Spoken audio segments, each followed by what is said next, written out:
Videos देखने के लिए सब्सक्राइब करें जनसत्ता.com, बेल आइकन दबाकर पाएं लेटेस्ट नोटिफिकेशंस।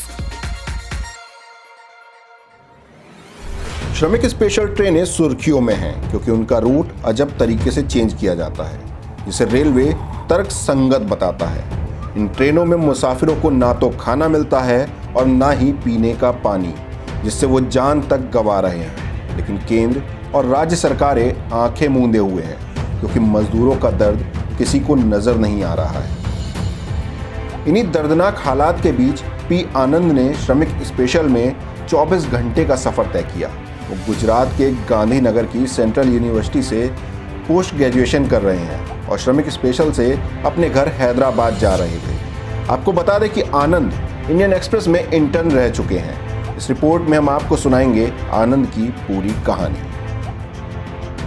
एक बार बस ट्रेन तेलंगाना पहुंच जाए, केसीआर हमें बियर और बिरयानी देंगे। सूरत वारंगल श्रमिक स्पेशल ट्रेन में मेरे करीब बैठे प्रवासी मजदूर ने जब ये बात कही तो मेरे साथ साथ सभी लोग हंसने लगे। उसके कहने का अंदाज बिल्कुल अलग था। दरअसल सूरत के करीब उधना रेलवे स्टेशन से ट्रेन को चले 14 से ज़्यादा घंटे का वक्त बीत चुका था, लेकिन हमें खाना बेहद मुश्किल से नसीब हुआ था। घर, बिरयानी और बियर के ख्याल ने एक तरह से हमारी आत्मा में जान फूंक दी थी। मैं हैदराबाद से हूँ और गुजरात के गांधीनगर स्थित सेंट्रल यूनिवर्सिटी से पॉलिटिकल साइंस में पढ़ाई कर रहा हूँ। जब लॉकडाउन लागू हुआ तो हमारा कैंपस बंद हो गया। ज़्यादातर बच्चे अपने घर चले गए, लेकिन मेरी तरह काफ़ी लोग हॉस्टल में ही रुक गए।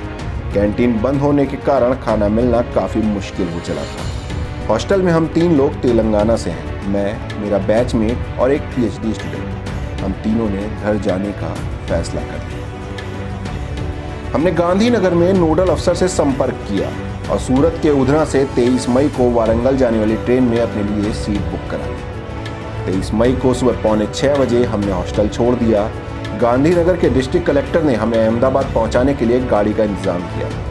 हमारे साथ 5 और लोगों को उधना भेजा गया, जहां हमारी स्क्रीनिंग हुई और यात्रा के लिए टिकट दे दिए गए। स्क्रीनिंग में करीब 1 घंटा या उससे थोड़ा ज़्यादा वक्त लगा। उस दौरान गर्मी बेहिसाब थी। स्क्रीनिंग सेंटर से हमें दोबारा बस में बैठने के लिए कहा गया, जिससे हम उधना जंक्शन पहुंच सके। 20 सीट वाली वो बस खचाखच भर गई थी। कम से कम 40 लोग बस में थे। उस दौरान सोशल डिस्टेंसिंग पूरी तरह मजाक की बात लगी। वहाँ और भी बसें थीं, लेकिन उनकी हालत एक जैसी ही थी। बस स्टेशन पर पहुंची तो ड्राइवर ने बस लॉक कर दी और उतर गया। हर गाड़ी को तभी अनलॉक किया गया जब उसमें बैठे लोगों के ट्रेन में बैठने की बारी आई। हम करीब 2 घंटे तक इंतजार करते रहे और तपती धूप में झुलसते रहे। बस में ही एक महिला अपने नवजात के साथ थी, जो गर्मी और उमस के कारण रो रहा था। ऐसे में वो महिला तेलुगु में अपने बच्चे को गाना सुना रही थी। मैंने वो गाना सुना तो चौंक गया। उसके गाने में उन परेशानियों का जिक्र था जिनका हम सामना कर रहे थे। साथ ही वो अधिकारियों को कोस भी रही थी। हमारे टिकट पर 520 रुपए लिखे थे, लेकिन मुझसे 700 रुपए लिए गए। इससे मैं भड़क उठा, लेकिन हम क्या कर सकते थे क्योंकि हम सभी अपने अपने घर जाने के लिए बेताब थे। आखिरकार हमारी बस अनलॉक हुई और हमने स्टेशन की ओर दौड़ लगा दी, जहाँ प्लेटफॉर्म पर ट्रेन हमारा इंतजार कर रही थी। लोगों को कोच में बैठाने का कोई तरीका ही नहीं था। प्लेटफॉर्म पर अधिकारी और पुलिस वाले मौजूद थे, लेकिन कोई ये ध्यान ही नहीं दे रहा था कि कोच में कितने लोग बैठ रहे हैं। उस वक्त रात के करीब 8:30 बज चुके थे। आखिरकार मैं भी इंजन के पास वाले एक कोच में घुस ही गया। कोच में हार्ड बेंच थी, रैक्सीन वाली नहीं जैसी हम अक्सर देखते हैं। लोगों को ना तो बर्थ बताई गई और ना ही सीट नंबर। ऐसे में लड़ाई होने लगी। लोग सीट के लिए एक दूसरे पर अपने बैग फेंक रहे थे। कोच में बेंच पर धूल जमी थी और टॉयलेट बेहद बदबूदार थे, लेकिन जैसे ही ट्रेन चली सबने राहत की सांस ले ली। धीरे धीरे हर कोई अपने हिसाब से जगह में सेट होता चला गया।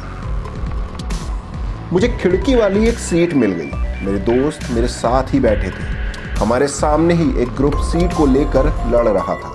ये झगड़ा तब खत्म हुआ जब हमने उन्हें अपनी सीट दे दी।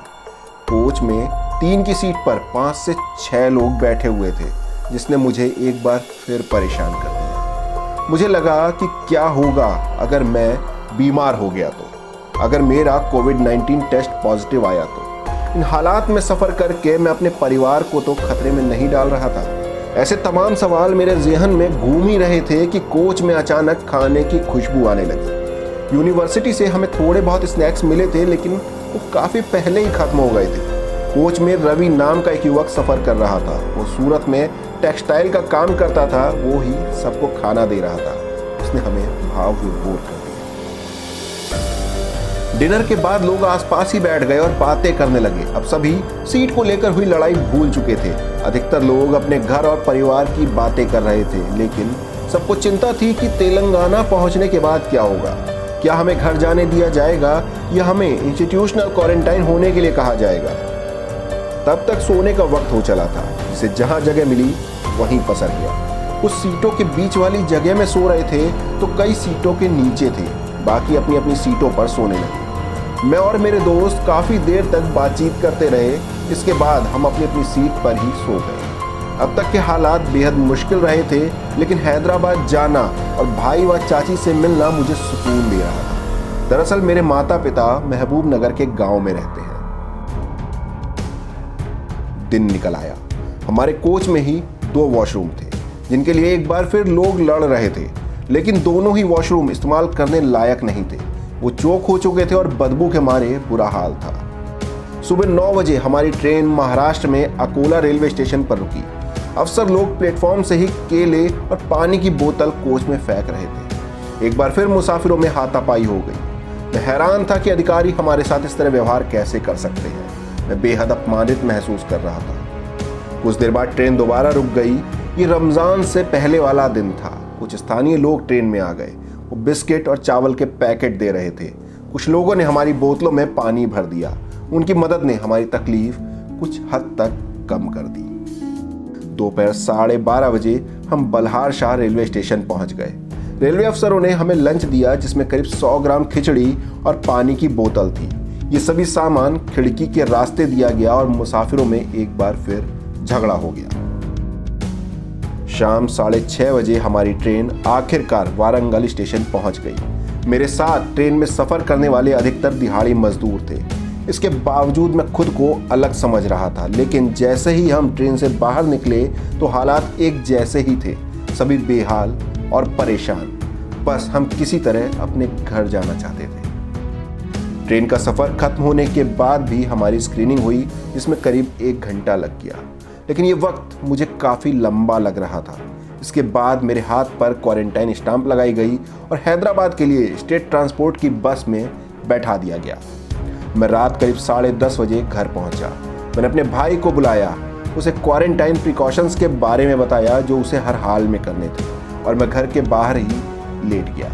बस एक बार मेरा क्वारंटाइन खत्म हो जाए तो मैं अपने मम्मी पापा से मिलने महबूब नगर जाऊँगा। तो ये थी आनंद की पूरी कहानी, हमारी जुबान। आपको आनंद की ये कहानी अच्छी लगी तो लाइक कीजिए, अगर पसंद नहीं आई तो डिसलाइक कीजिए, जिससे आपका रिस्पांस हमें पता लगेगा। अगर आप इस रिपोर्ट पर कुछ कहना चाहते हैं तो कमेंट बॉक्स आपके लिए हाजिर है। देश दुनिया की और भी खबरों के लिए बने रहिए जनसत्ता के साथ।